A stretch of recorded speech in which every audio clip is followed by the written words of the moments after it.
Pada pelaksanaan Musrenbang RKPD Kabupaten Blitar ini, pemerintah Kabupaten Blitar mengutamakan 6 prioritas pembangunan yang akan dilaksanakan pada tahun 2019.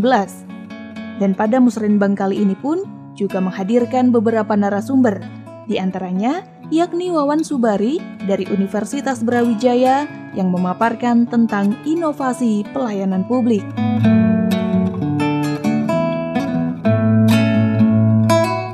Dalam konteks perencanaan pembangunan, sebenarnya inovasi itu bisa rohnya yang bisa kita atau spiritnya yang bisa kita ambil, bahwa harus selalu ada yang baru.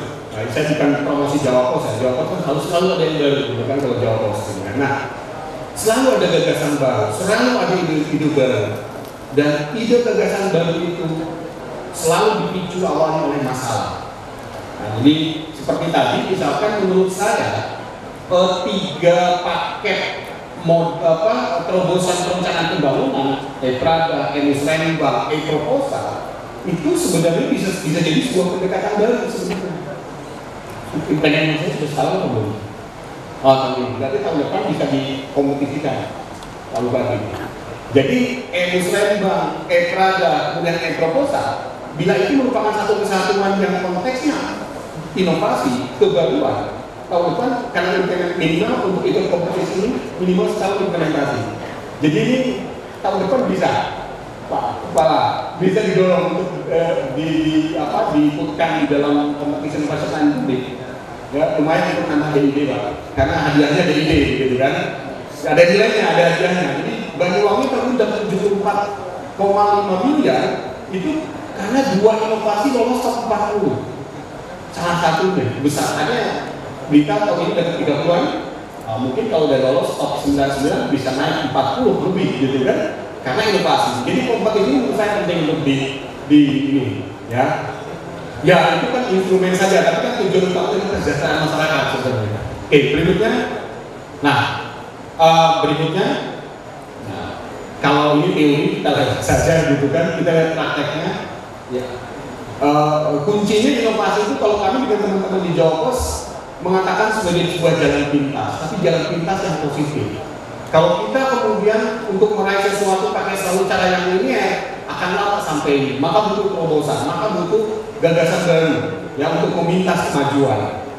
Berikutnya, nah ini contoh yang saya katakan tadi, Planet Kakao. Jadi Planet Kakao, Kampung Coklat, itu adalah salah satu output dari inovasi Planet Kakao Dinas Perkebunan Jawa Timur. Jadi selama 5 tahun Dinas Perkebunan Jawa Timur menghabiskan anggaran 63 miliar, mulai dari mendorong petani punya akses yang bagus terhadap bibit kakao, kemudian juga mengajari petani tentang bagaimana model good practical management di dalam bertani kakao yang baik, dan terakhir adalah pemasaran. Nah, Kampung Coklat diklaim oleh Dinas Perkebunan Jawa Timur adalah salah satu penerima manfaat dari program Planet Kakao. Jadi saya pikir ini luar biasa. Jadi memang bukan kerja yang mudah dan sebentar dari pendiri Kampung Coklat ini, tetapi ini adalah bagian dari inovasi yang 5 tahun bisa menghasilkan banyak hal, gitu.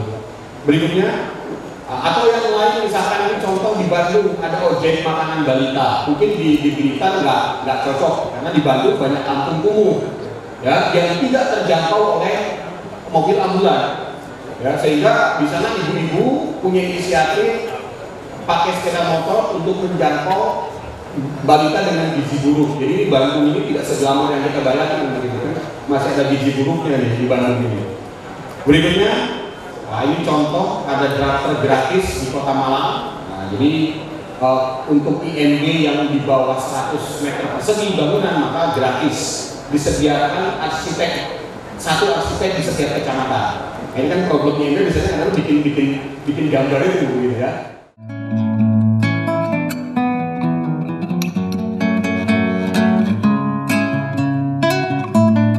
Wawan Subari menambahkan bahwa faktor inovasi harus menjadi penggerak perubahan dalam jangka panjang.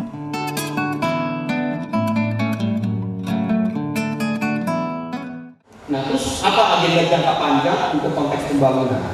agenda jangka panjang yang paling penting adalah faktor inovasi itu harus menjadi penggerak perubahan di dalam jangka panjang. Ya, perubahan menuju pembangunan yang diarahkan oleh inovasi itu perlu menjadi apa istilahnya itu cara berpikir yang alternatif. Ya, jadi belajar dari pengalaman negara-negara di Eropa. Jadi saya setiap tahun saya selalu bisa dapat buku baru tentang dari OECD atau Organization of Economic Cooperation and Development, organisasi negara-negara maju, di mana pengalaman di negara maju, ini mudah-mudahan bisa direplikasi di negara berkembang, bahwa yang namanya inovasi itu bisa mendorong pertumbuhan. Inovasi bisa mendorong pertumbuhan, terutama inovasi sektor swasta. Nah, inovasi sektor publik mendorong pertumbuhan apabila mampu memfasilitasi proses inovasi di sektor swasta. Saya studi 4 tahun di Australia. Di sana ada kebijakan yang sangat penting dari pemerintah. Apa? Bila sektor swasta mereka punya inovasi yang bisa bersaing di tingkat nasional, di tingkat internasional, maka pemerintah Australia akan memberikan insentif berupa pengurangan pajak. Wah, itu pengurangan pajak hal yang luar biasa kalau negara. Karena Australia mahal sekali pajaknya. Setiap $1 gaji di Australia, 38 sennya adalah pajak. Jadi kalau kita PPh 15% sudah teriak, Australia 38%, begitu kan? Jadi di Belanda, saya S2 saya di Belanda, jadi di sana PPh misalnya 45%. Jadi Belanda lebih sosialis sebenarnya dibanding karena 45% pajak dan hukuman berat bagi yang tidak mangkir dari pajak itu sama dengan dinusakambangkan lah kalau di Belanda itu ya, orang yang mengemplang pajak itu. Berikutnya, nah ini prasyarat bagaimana kita mendorong pembangunan yang berbasis atau didorong oleh inovasi. Berikutnya, prasyarat pertama adalah inovasi itu harus berbasis kebutuhan dan permintaan. Jangan sampai inovasi itu gagasan awalnya dari pemerintah, tetapi harus dari masyarakat. Pemerintah bisa mencermati, tetapi tetap inovasi itu harus berbasis kebutuhan dan permintaan dari masyarakat. Berikutnya, inovasi harus menjadi bagian dari kultur pembangunan. Nah, ini yang menurut saya penting untuk didorong. Jadi budaya pembangunan kita seperti saya katakan tadi meninggalkan ala kadarnya. Inovasi itu tidak harus mahal. Inovasi itu tidak harus selalu rumit. Tetapi inovasi itu juga bisa hal-hal yang sifatnya sederhana, tetapi merupakan bentuk terobosan yang memintas tadi proses menuju kemajuan. Ya. Berikutnya, nah juga harus ada produk hukum yang berpendekatan inovasi. Ini contoh bisa saja RKPD tahun 2020 nanti misalkan di situ ada unsur inovasi. Bahwa di setiap sentuhannya itu ada sentuhan inovasi. Apa kebaruannya ini? Gitu kan? Untuk mempercepat misalkan pengurangan misalkan situasi yang buruk misalkan tentang kondisi tertentu dibutuhkan gagasan, maka harus ada pendekatan inovasi di dalam setiap perencanaan. Bisa saja nanti misalkan Pak Bupati mau mengeluarkan edaran tentang bahwa setiap harus ada unsur barunya untuk menyelesaikan masalah. Ini penting, produk hukum berpendekatan inovasi ini. Berikutnya, nah juga jangan lupa grassroots innovation movement, gerakan inovasi yang berasal dari bawah, berasal dari akar rumput, berasal dari masyarakat. Saya masih ingat di Autonomy Award tahun pertama di 2001, kami memberikan penghargaan kepada pengembangan mikrohidro dari Kabupaten Mojokerto. Tetapi gagasan itu bukan dari pemerintah Kabupaten Mojokerto, justru dari masyarakat di Trawas. Kemudian ditangkap oleh pemerintah Kabupaten Mojokerto. Ini penting untuk mengatasi krisis listrik. Akhirnya mikrohidro sekarang sudah sampai ke seluruh Indonesia. Ya, berikutnya, ya saya sudah ingatkan waktu.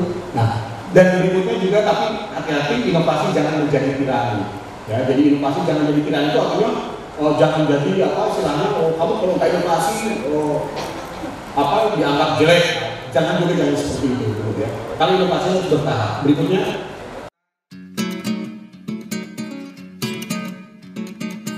Pembangunan harus didorong dengan berbagai inovasi, tidak hanya inovasi pelayanan publik, namun juga inovasi-inovasi lainnya.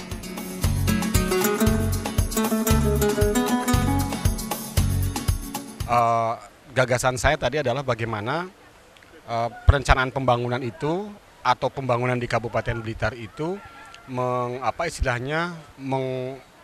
gagasan bagaimana agar pembangunan itu didrive atau didorong oleh inovasi. Ya, inovasi di dalam banyak hal, bukan hanya di dalam pelayanan publik saja, tetapi juga untuk yang lain, misalkan seperti inovasi di dalam bagaimana mendorong pertumbuhan ekonomi yang inovatif misalkan.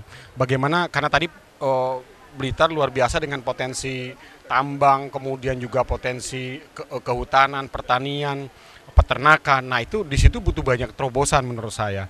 Jadi, kata kunci dari inovasi ini bukan hanya bicara problem bahwa itu adalah milik pemerintah, tidak, tetapi justru yang paling penting adalah kolaborasi antara pemerintah, swasta dengan masyarakat. Jadi itu model tata kelola pemerintahan yang inovatif itu harus mendorong kerjasama itu, karena inovasi tidak akan berjalan kalau hanya swasta saja tanpa dukungan pemerintah, pemerintah saja tanpa dukungan swasta dan masyarakat. Jadi itu kuncinya di situ menurut saya.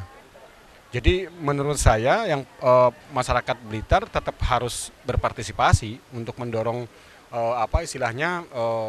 pembangunan yang didorong oleh inovasi ini gitu. Jadi masyarakat bisa punya gagasan, bisa ditawarkan kepada pemerintah dan itu menjadi solusi untuk jalan pintas menuju kemajuan. Menurut saya itu bisa dilakukan oleh masyarakat. Selain narasumber dari Universitas Brawijaya, Musrenbang RKPD kali ini juga menghadirkan narasumber dari Bapeda Provinsi Jawa Timur. Bapak Ibu sekalian yang saya hormati, melalui forum Musrenbang ini, proses penyelesaian program-program pembangunan yang direncanakan di Kabupaten Blitar hendaknya dilakukan dengan tetap mengedepankan prinsip-prinsip yang mendorong tercapainya keserasian, efektivitas, efisiensi pemanfaatan sumber pendanaan pembangunan daerah. Berbagai program dan kegiatan pembangunan daerah perlu diintegrasikan dengan program dan kegiatan pembangunan kewenangan pemerintah provinsi dan pemerintah pusat supaya dikoordinasikan dan dibahas lebih lanjut dalam forum musyawarah perencanaan pembangunan provinsi dan nasional.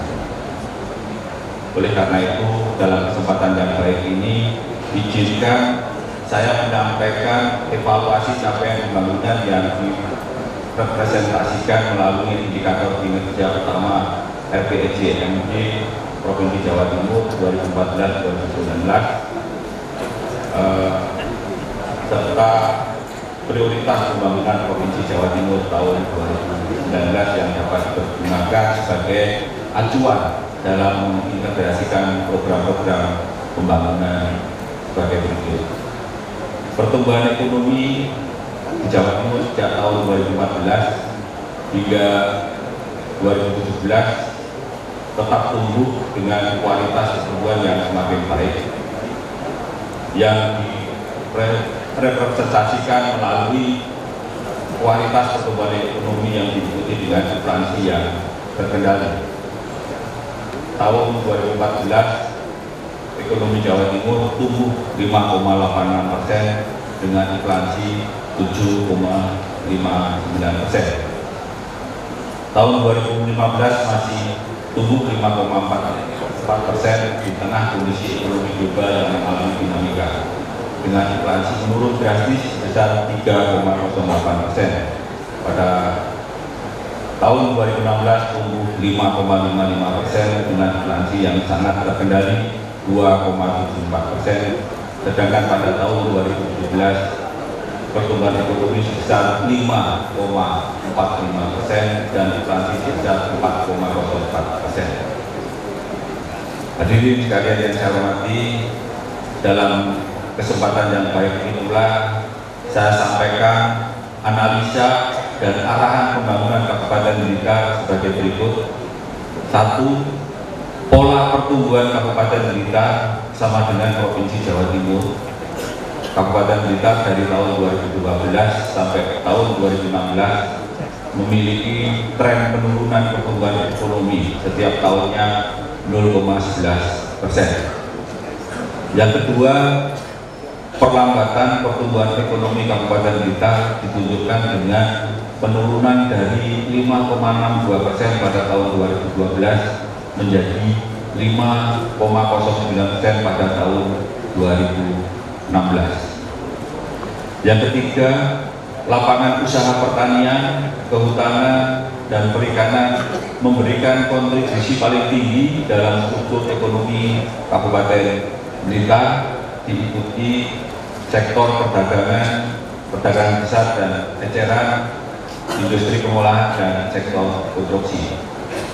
Keempat, total kontribusi 4 sektor dominan tersebut mencapai 74,86% dalam struktur ekonomi Kabupaten Blitar dengan pola yang tidak mengalami pergeseran. Sedangkan sektor pertanian kontribusi paling besar dengan kecenderungan meningkat 0,13% setiap tahunnya. Kepala Bapeda Kabupaten Blitar Suwandito pun tak lupa juga memberikan pemaparan tentang prioritas pembangunan di Kabupaten Blitar. Bapak Ibu yang saya hormati, ini adalah kerangka penyusunan rancangan awal RKPD. Kita sudah pasti akan mengacu pada kebijakan-kebijakan dari pusat, sehingga menjadi satu garis yang tegas dari atas sampai ke bawah, memiliki tujuan, sasaran, di mana goalnya adalah untuk kesejahteraan rakyat. Yang pertama, kita harus mengacu pada RPJP nasional, kemudian juga RKP nasional, yaitu tahun 2019 yang ditindaklanjuti dengan dalam rangka untuk penyusunan RKPD baik provinsi maupun kabupaten dan melalui surat edaran Menteri Dalam Negeri. Kita juga mengacu pada rencana pembangunan jangka menengah daerah Provinsi Jawa Timur yang tadi sudah disampaikan oleh Pak Asisten Kesra Provinsi Jawa Timur. Kemudian Bapak Ibu yang saya hormati, kita tadi saya sampaikan adalah mengacu pada arah kebijakan RPJMD kita. Kita juga tentunya adalah dalam rangka penyusunan RKPD tahun 2019 tidak bisa tentunya meninggalkan apa yang sudah kita susun, dokumen tahun 2018 dan bagaimana asumsi pencapaian sasaran-sasarannya, yaitu pada RKPD tahun 2018 yang sekarang sedang kita laksanakan. Dari situlah maka telah kita sepakati pada saat konsultasi publik penyusunan ranwa RKPD pada bulan Januari yang lalu, yaitu tema pembangunan kita sudah terpilih adalah next. Tema kita tahun 2000 lanjut yaitu adalah pulihkan tengok belakang, memacu pembangunan ekonomi yang mengoptimalkan sumber daya secara arif dan lestari. Ini adalah tema pembangunan kita. Slide ketiga,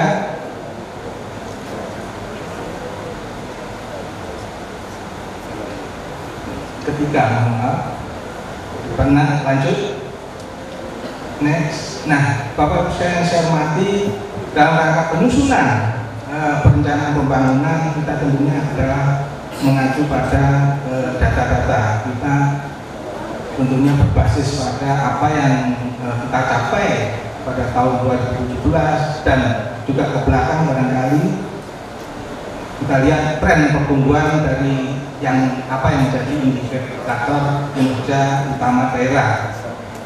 Bapak Ibu sekalian saya hormati, tadi disampaikan oleh Pak Subang bahwa pertumbuhan ekonomi Kabupaten Blitar ini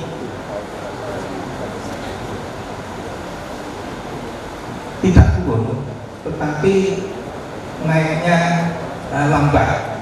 Bisa kita lihat tahun 2017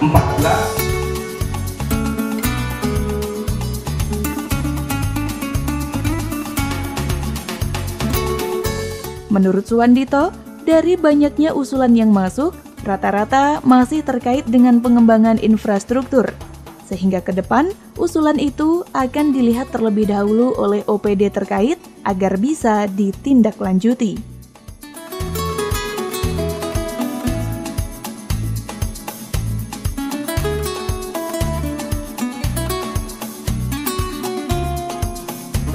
Usulan dari kecamatan tadi saya sebutkan kurang lebih 132 usulan. Yang ini tentunya masih perlu pembahasan lebih lanjut di tingkat kelompok-kelompok diskusi yang sekarang hari ini dilaksanakan. Kemudian juga masuk usulan-usulan pokok-pokok pikiran dari DPRD yang jumlahnya tentunya cukup banyak. Yang ini tentunya masih memerlukan tindak lanjut terhadap usulan tersebut, melakukan tindakan verifikasi dari teman-teman kita pengampu daripada usulan infrastruktur. Tentunya adalah misalnya Dinas PUPR, Dinas Perkim yang segera untuk melaksanakan tugas karena waktunya sangat terbatas sekali. Jadi dalam tempo beberapa hari diperlukan kerja cepat dari teman-teman kita untuk memverifikasi usulan-usulan yang masih ada dari Dewan. Demikian.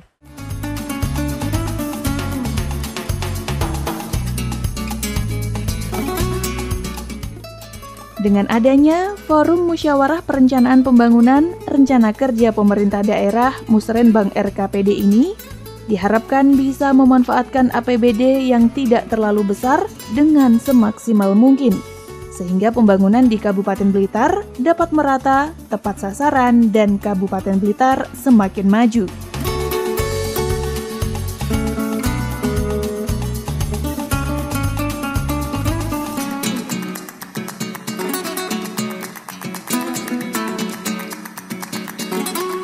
Tentunya kita ini kalau ingin membangun tata kelola pemerintahan yang baik, ingin membangun pemerintahan yang bagus, e-government, ya ini jawabannya adalah kita harus aplikasi semuanya, ya.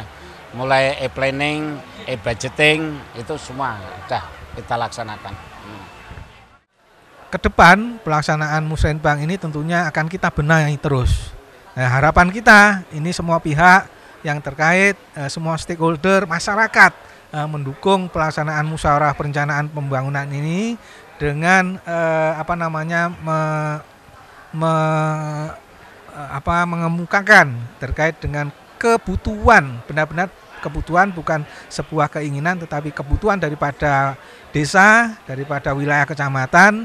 Nah, itu tentunya memerlukan kerjasama yang baik dari aparat di tingkat desa dan tokoh-tokoh masyarakat desa sampai dengan di tingkat desa untuk mendukung terus pelaksanaan Musrenbang untuk lebih baik di masa mendatang. Ya pemirsa, demikian rangkaian liputan khusus Musrenbang Rencana Kerja Pemerintah Daerah RKPD Kabupaten Blitar tahun 2019. Semoga dengan hasil Musrenbang ini, arah kebijakan pemerintah tahun 2019 yang menitik beratkan hal yang sudah disepakati tersebut menjadikan Kabupaten Blitar semakin maju, berjaya, dan masyarakatnya lebih sejahtera. Saya Yumita Agustina mewakili kerabat kerja yang bertugas pamit undur diri. Terima kasih atas kebersamaan Anda. Sampai jumpa dan salam JTV.